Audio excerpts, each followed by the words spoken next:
Hey guys, welcome back to another video. Today I'm coming to you from the beautiful island of Barbados. Just imagine waking up in the morning, coming out to this beautiful beach, just walking on the beach.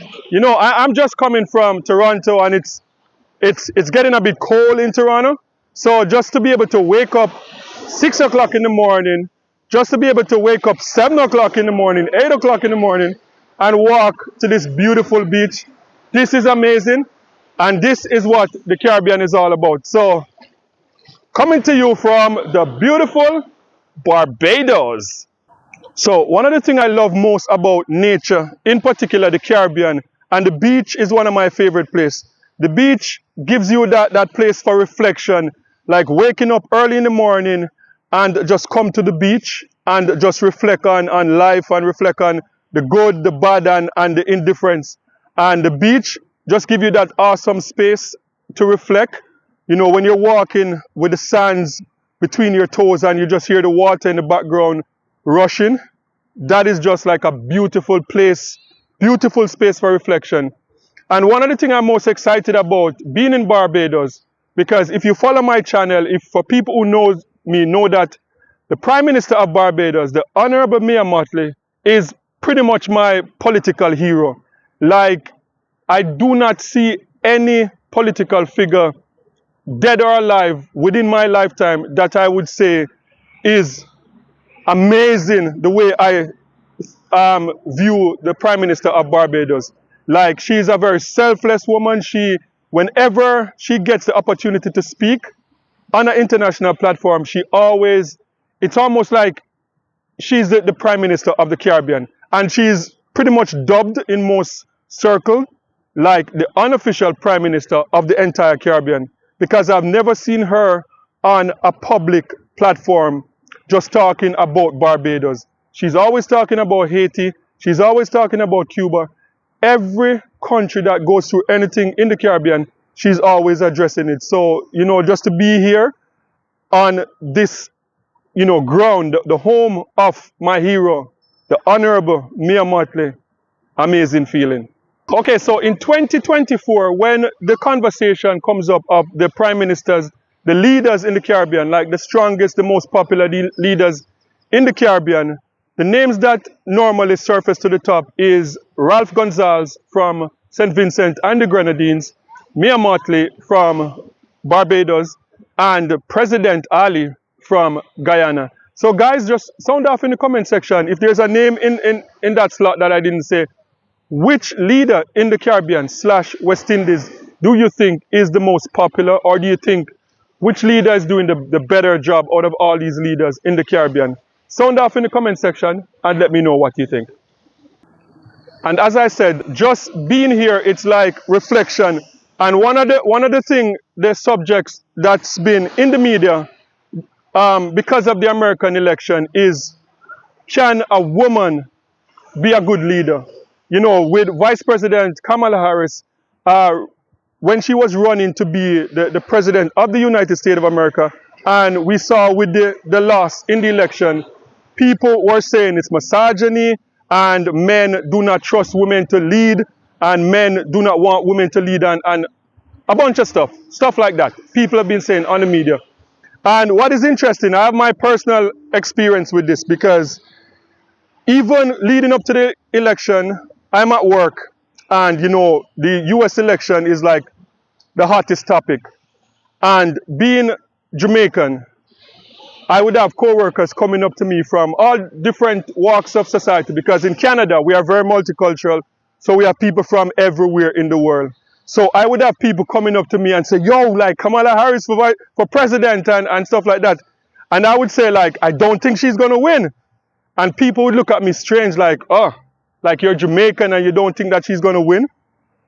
As if, and right off the bat, they're like, oh, that must be misogyny, or you don't want a woman to be the President of the United States of America. But these people don't know me, right? Know me like that, knowing that the Prime Minister of Barbados, as I said, my favorite leader of all time. Like, the only person I would say I'm inspired more by is Marcus Garvey. So Marcus Garvey, Mia Mottley, Bob Marley. Those are like, if I should put my Mount Rushmore of heroes, people that I look up to, you know? And so just to hear people, you know, jump to the first thing like misogyny if you don't think that someone is going to win. And even pointing out the fact that, like, you know what, I don't think that she's going to win because there are no president in American history that has ever won when the economy is under attack. When there's like we're on the verge of World War III. I have friends in America that cry about the price of egg, the price of flour, the price of nobody wins in that situation. You know, I study American politics. I've been watching American politics for decades, and I remember even when Barack Obama was running for president, and a lot of people think that there's no way America is going to vote for like a black man with the name Obama to be the next president of the United States of America. A lot of people had that feeling, and it was a valid feeling because at the time people are saying that America is very divided. There's a lot of race issues, but at the time, President Bush messed up the economy so bad. Like, I'm sure there were people that were racist that still voted for Obama because they were tired of what happened under the Bush administration and they didn't want another Republican to come in and continue what Bush did. So, you know, all I'm saying is that if someone have a difference of opinion in terms of like whether it's Vice President Kamala Harris, whether it was Hillary Clinton, I don't think it's fair to jump to misogyny for the first thing that you jump to, because we have seen great women leaders across the world. We have seen the Vice Chancellor of Germany. She was very loved. We've seen India. We've seen England. You know, we've seen a lot of countries that have voted for women to be their president. So, yeah, that's all I'm saying. Everything is not about racism. Everything is not about misogyny.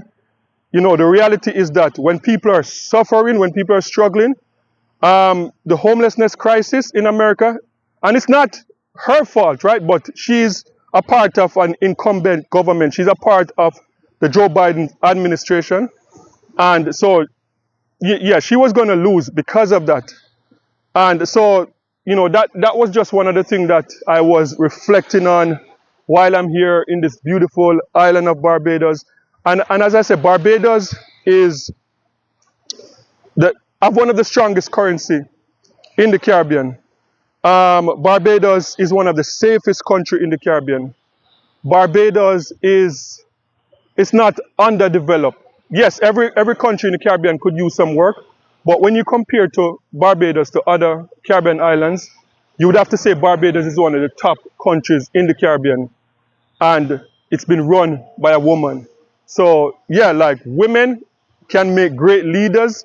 Women are great leaders, and especially in our community, in the black community, we've seen a lot of single household. We've seen women in our community send 6 kids to university on a minimum wage, and you know that is like a miracle itself. So yeah, so guys, just sound off in the comment section and let me know what you feel about this topic. Do you think that it's fair for people to jump to misogyny if you're not, if your opinion is that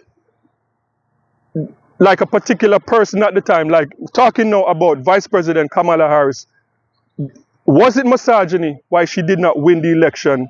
Or do you side with what I'm saying, and that it's impossible and pretty much impossible for an incumbent to win when the economy is just like crazy and we're on the brink of World War III?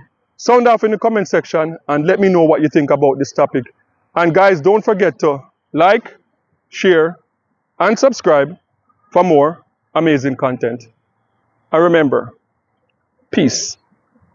I'm out.